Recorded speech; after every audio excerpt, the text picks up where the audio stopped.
Which is the best electric SUV between the new BMW iX, the Mercedes EQC, or Audi e-tron? Well, in this video I'm going to find out, and to do that I'm going to compare what they're like to drive and their efficiency in 3 key driving conditions: on a twisty road, on the motorway, or in town. I'm also going to compare their designs, their interiors, see how practical they are, try their technology, and of course I'm going to launch them to time them over the standing quarter mile and from 0 to 60, because I'm Matt Watson and you're watching CarWow. Buying a new car? Then head to CarWow and my team will help you find your next car at a fair price. CarWow, your one-stop car buying comparison site. Let's start this video by talking about all the battery stuff. Rather than me just list out a load of numbers, which you'll forget, I'm going to show them as graphics on the screen. Okay, so for these very cars I've got here, these are their battery capacities. These are their claimed ranges.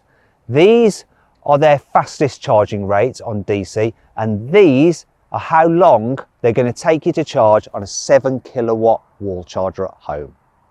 You got that? Okay, let's carry on with the video. What I'm going to do now is put those range claims to the test. So I'm going to drive each car at 70 miles an hour on the motorway and see what their energy consumption is like, and then work out the real world range if you're driving them on the motorway. I'm going to start off in this Mercedes EQC. Tell you what though, driving at 70 miles an hour in this EQC is pretty relaxing. A little bit of wind noise, just a little bit, but it's very nice and it's comfy over bumps. It just like wafts along nicely. Starting price for one of these, £67,000. Though you can save £2,600 off on average through CarWow. In fact, if you're thinking about changing your car, then click on the pop-out banner up there, or follow the link in the description below to go to CarWow. You can actually sell your old car through us, and we'll get our dealers to bid on your car to make sure you get a good price for it, and then you can make sure that you're getting a good price for the car you're buying as well through us.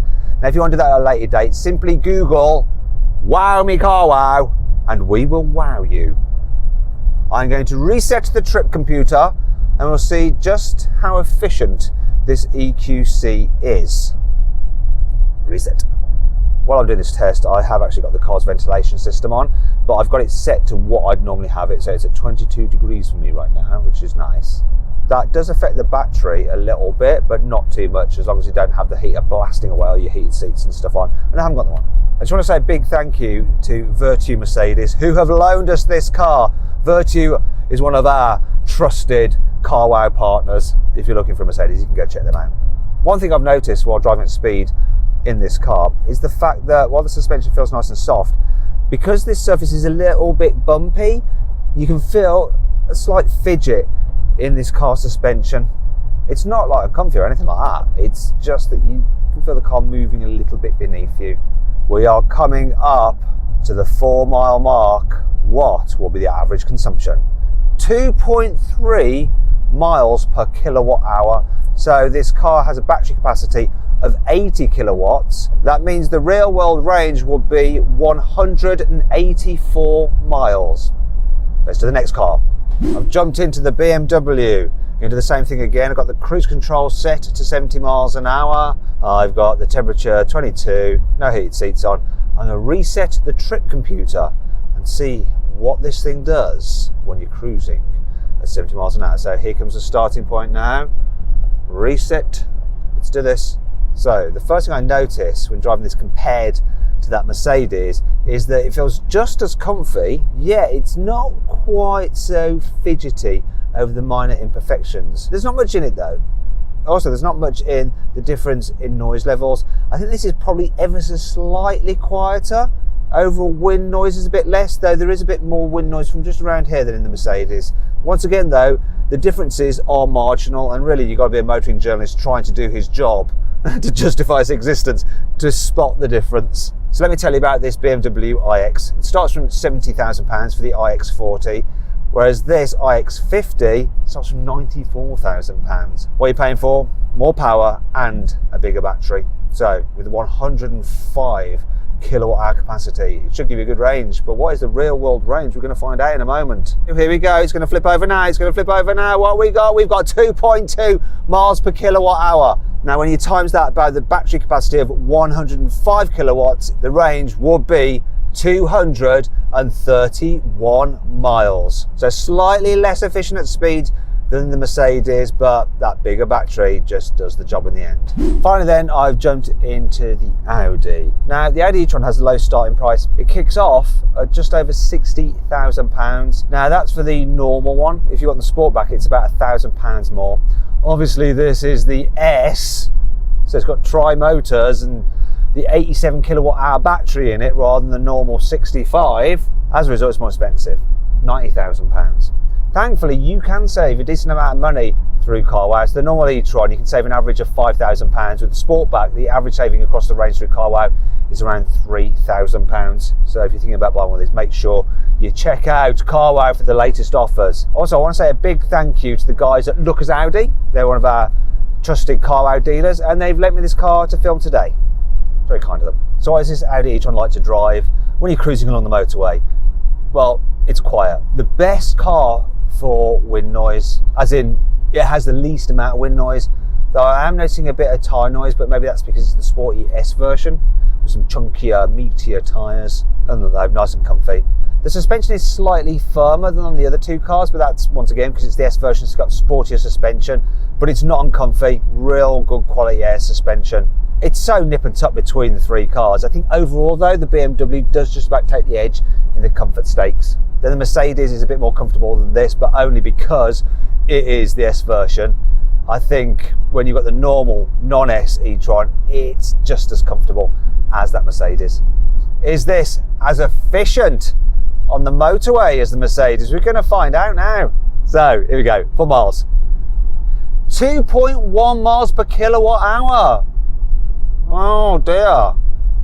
Could that be to do with the tri-motors? I don't know. But anyway, when you multiply that by the car's battery capacity of 87 kilowatt hours, the actual true range when driving on the motorway in this car is 183 miles. Now this is how all the cars compare on the motorway in terms of energy consumption and range. I hope you enjoyed that. Now let's talk about these cars' designs, and let's start with the Audi, and it's dead simple really. Regardless of whether you go for this swoopy Sportback model or the standard e-tron, this is a good looking car. The Mercedes, they've been a bit lazy with it. It's just another SUV. They're like, oh, we will put a light bar on the front and that will make it look really cool. But no, it doesn't. Yeah, it sort of blends in a bit too much. Can't say that about the BMW. It's like their designers just went completely berserk and just designed everything. However, it's a little bit like a prostate exam that, you know, makes you wince at first, but then you do eventually get used to it.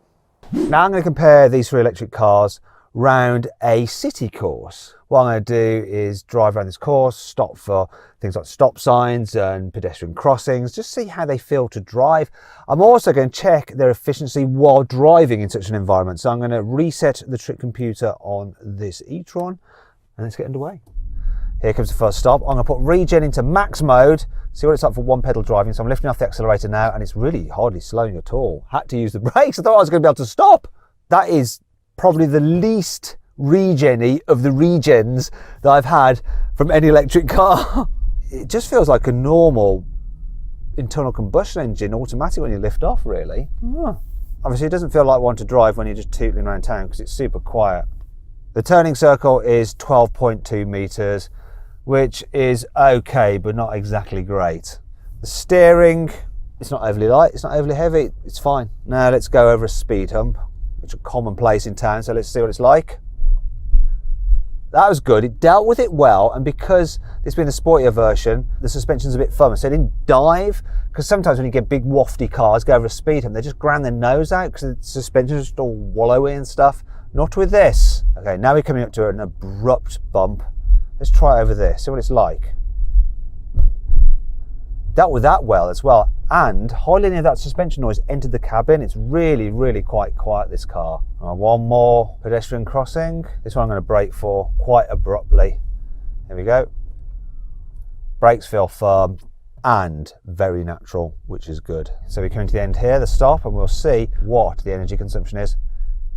2.2 miles per kilowatt hour. So that means that when you multiply it by the battery range of 87 kilowatt hours, in town, if you're driving non-stop, this thing would do 191 miles. Let's get the next car. Now I've jumped into the BMW, so I'm going to reset the trip computer. So I'm going to go into B mode for max regen braking, so I can one pedal drive. Steering nice and light, that's good.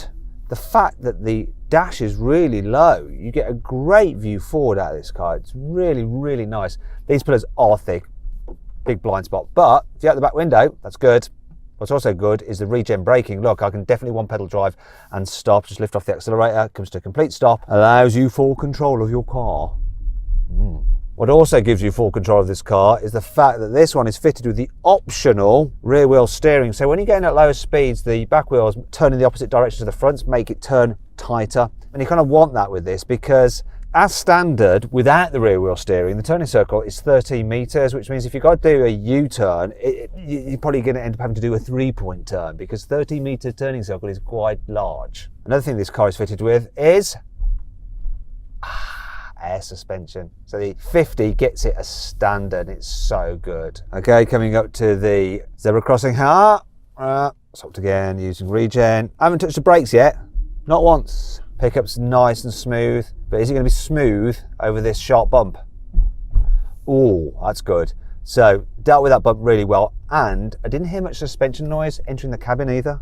Final zebra crossing, and I'm going to use the brakes here to feel what they're like. They're strong, but they don't feel grabby, so you don't notice the transition between regen braking and friction braking, so that's good. I wonder how much energy we put back into the battery. So we've averaged 2.2 miles, oh no, it's just clicked over, 2.3 miles per kilowatt hour. So if you're driving around town, based on the fact this has a 105 kilowatt hour battery, you'll be able to drive around town for 242 miles. That will be very boring indeed.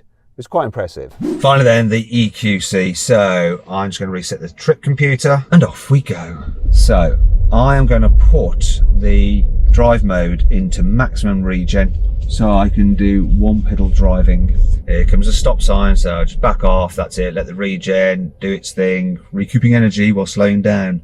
Though look, it's actually stopping it. I do have to just touch the brake for that final stop. It's a bit annoying. One good thing about this car, the steering is really nice and light.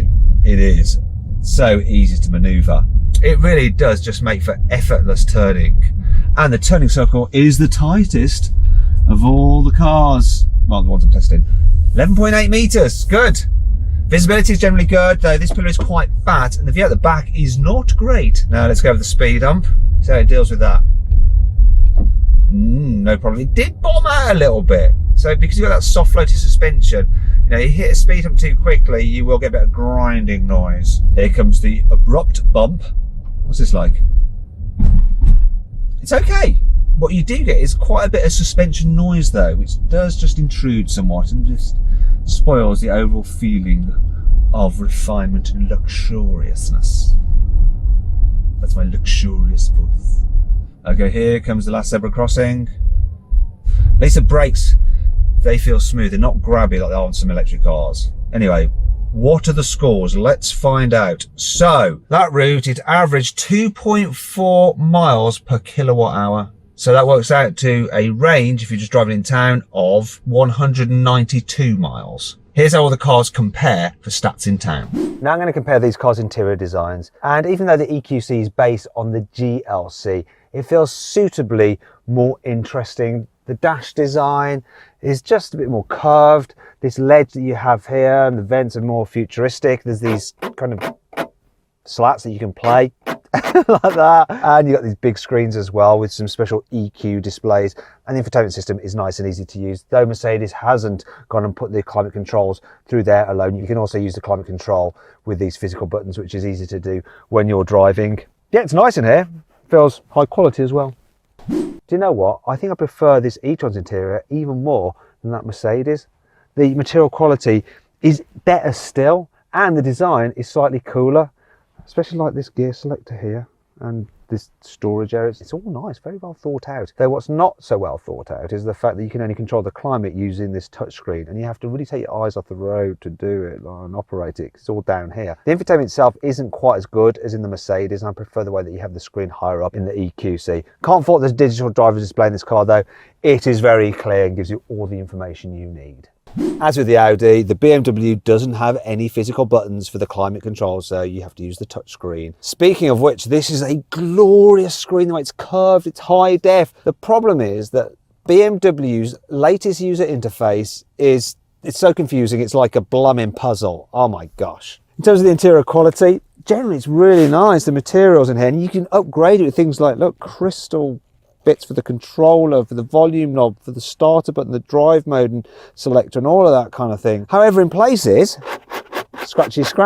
That's a bit of a shame, because other than that, this definitely feels like the most special interior. It's so futuristic, so bespoke, but maybe that's because this car is built on its own electric car chassis. It's not an internal combustion engine chassis that's been developed to actually take an electric powertrain. As a result, look at all the space you've got here. It just feels so roomy, so modern, so fresh in here. I like the seats as well. They're sort of like the seats you'd have in your lounge. Right, now let's see how much fun these electric SUVs can be on a twisty road. I'm going to start off with the BMW. So I've got it in sports mode. I'm going to just reset the trick computer as well so we can measure the efficiency. It actually feels pretty good, you know, like the steering is really responsive. It's got a good weighting to it. It feels quite sporty. It does add to it putting in sports mode, because it just stiffens at the suspension, and I've got the stability control in a slightly looser setting, so it might give me some slip, although I don't want to slip too much, because there's only so much you can do really with these kind of cars, because they are heavy, all of them weighing about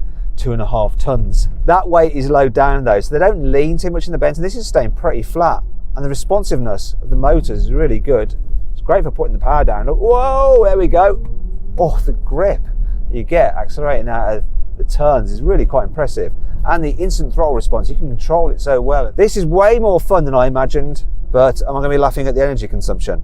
Oh, here we go, 1.5 miles per kilowatt hour. So that will give you a range of 158 miles, hooning it down a country road. Okay, now I've jumped into the EQC. Once again, I'm just going to reset my trick computer. So what I'm going to do is put the regen mode into coast, so it's not actually going to do regen when I lift off, because I think that gives you too much motor braking, which upsets the balance of the car. If you want to have fun in some corners, sometimes you want to be able to just roll through the corners, and so it's better when you just do it in coasty mode. Do you know what? For a heavy vehicle, and one that's quite softly suspended, it goes around corners all right. It does start to push on a bit if you get a bit too carried away, and the ABS will kick in if you suddenly have to stamp on the brakes. It's doing an all right job. One thing I can't complain about though is the traction you get when you put your foot down, and it picks up nicely, whoa, and then it tells you off again for going too quickly. Right.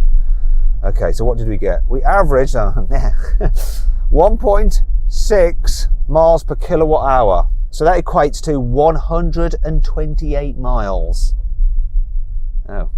Finally then the Audi. Let's see what you got around this country road. So I'll reset the trick computer and off we go. Yeah, it feels sporty than the other two, just in the way that it drives. It just feels more solid. The steering though isn't quite as nice as in the BMW or even the Mercedes. It's weighty, but it's just a bit computer gamey. As in, you can't really feel what the front wheels are doing much. But this thing does hold onto the road well. You know, for a big, heavy electric SUV, you can absolutely hustle it along, quite surprisingly so. I'm driving around here maybe a little bit quicker than in the other cars. Just gives you the confidence to do that. The normal e-tron is actually somewhere, I think, between the BMW and the Mercedes, with the Mercedes obviously being the more relaxed and chilled of the group. Right, coming out this corner, let's floor it. Yeah, it picks up really nice, puts its power down well. Doesn't seem to just rock it off like the BMW. The throttle response on that BMW is almost neck snapping. This tends to bleed the power in a bit more. Just feels a bit more natural rather than uncomfortable. But here we go, we're coming to the end. Oh, actually when you're driving quickly, got 1.7 miles per kilowatt hour. That's interesting. So it's been less efficient so far, but drive it quickly and it loves it. So a 1.7 miles per kilowatt hour times by an 87 kilowatt hour battery capacity means the range on a twisty road driving like that, 148 miles. Now what I'm going to do is just flash up the comparisons for the three cars in this environment so you can compare them at your leisure. Okay, your leisure time is now over. Let's continue with this video. I've decided to jump into the back seats of the Audi to see what it's like for practicality. So knee room is really good and you can stretch out underneath the seat in front. Headroom, that's decent as well, considering this is the Sportback with the sloping roofline. There's even more headroom if you have the standard car. It's spacious back here and there's not much of a hump in the floor. Looks pretty much flat, that floor. So plenty of room for everyone's feet if you need to carry 3 people in the back at once. I'm quite impressed by this. The Mercedes is roomy enough in the back for most people, but it doesn't feel quite... How can I help? You can help by not interrupting me when I'm trying to talk to camera, Miss Voice Commands. Cancel now. I'm sorry. Can you say that again, please? Off. I'm sorry, but I can't help you with it right now. Had the same result. Anyhow, yeah, it's roomy enough, but not as spacious as the Audi. For instance, knee room isn't quite as good, neither is foot space. You've also got this big hump in the floor, which would be annoying if you're the central passenger because you'll have to straddle it. The only way this car is better than that Audi is headroom, but that's because that's a sportback model. Finally then, the BMW, and I've definitely saved the best till last. This is just on another level in terms of space. Look at the amount of knee room, the amount of headroom. It's insane. Now, these rear seats, they are slightly lower than in the other cars, but that doesn't really matter because there's just so much room to stretch out in. It's palatial, darling. It's lovely. Oh, do you know what? If you want to compare different electric cars and see all the latest offers on them, you need to check out the CarWow electric car hub page. Now, to do that, click on the pop-out banner up there or follow the link in the description below. Alternatively, just simply Google Wow Me CarWow and you can go there in future. Now I'm going to compare the car's boot. So with the iX, you have 500 litres of space. That includes some storage under here where you can put your cables. I like the fact that you can fold down the rear seats like that just by pulling on those buttons. It's good. Now the Mercedes also has a boot capacity of 500 litres and some very useful space under there. That's actually better, I think, than in the BMW, and like with the BMW, you can fold down the seats like that. There we go, electrically, flat low bay, that's good. Finally then, we come to the Audi. So it has the biggest boot, 615 litres. In fact, if you had the normal e-tron, it's 660 litres, massive. But if you want to fold down the seats, you have to reach in. Oh. This doesn't feel quite as good, and the seats don't lie quite as flat as in the other cars. Oh, I forgot to show you the underfloor storage. I've been storing my pet dog under there. Come on, Barney, come out. That's it. I told you I didn't want you chewing and slobbering all over the interior. I'm sorry about that. Now, this car does have a little bit of a load lip, which is a little bit more tricky for Barney to hop out. Get up, Barney, you're right. I think Barney might be quite ill. Before we go any further, I want to point something out which annoys me about some of these electric SUVs. Look at the charge port cover. It's massive on this iX. It's like an air brake. I'm not a fan of that at all. Mercedes doesn't really bother to do anything with the one on this EQC. It's just the same as on the GLC. They just put the electrical charging ports in there. Lazy. That's not the case with Audi though. Look. What a beautiful mechanism for the e-tron's charge port cover. And you actually have two AC charging ports on this car, one on each side, which is handy, although the DC is just over on the right-hand side.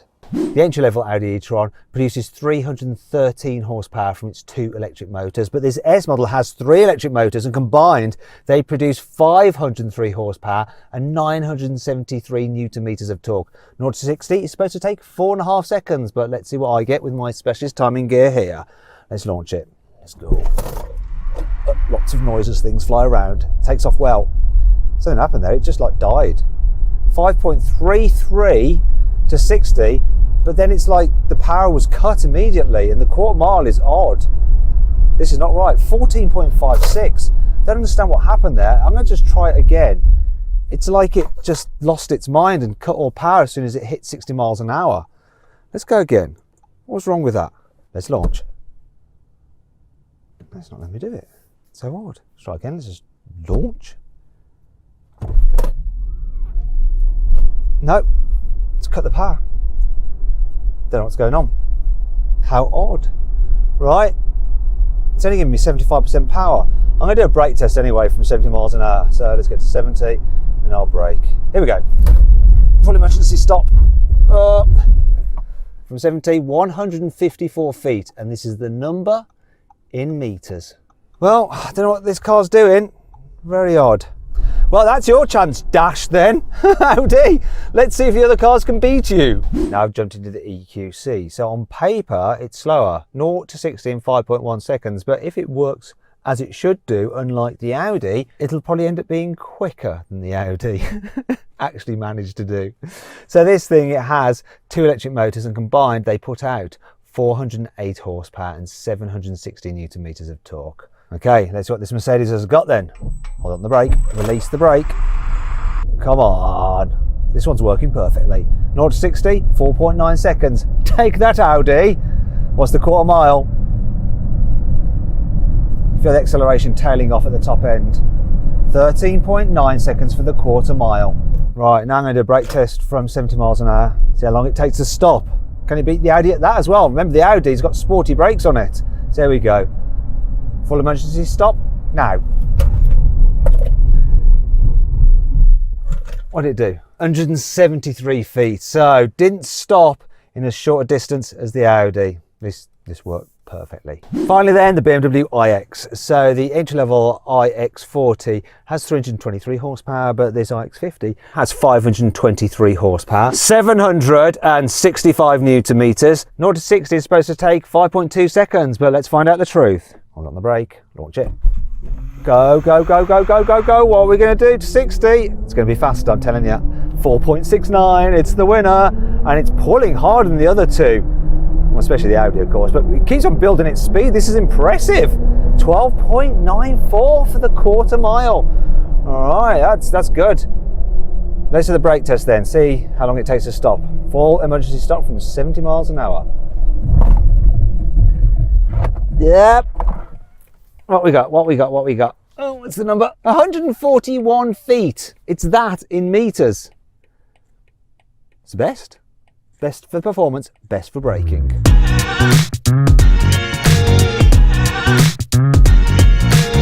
So then, what's my final verdict? Well, both the Audi e-tron and Mercedes EQC are very good. If you buy one, you won't be disappointed.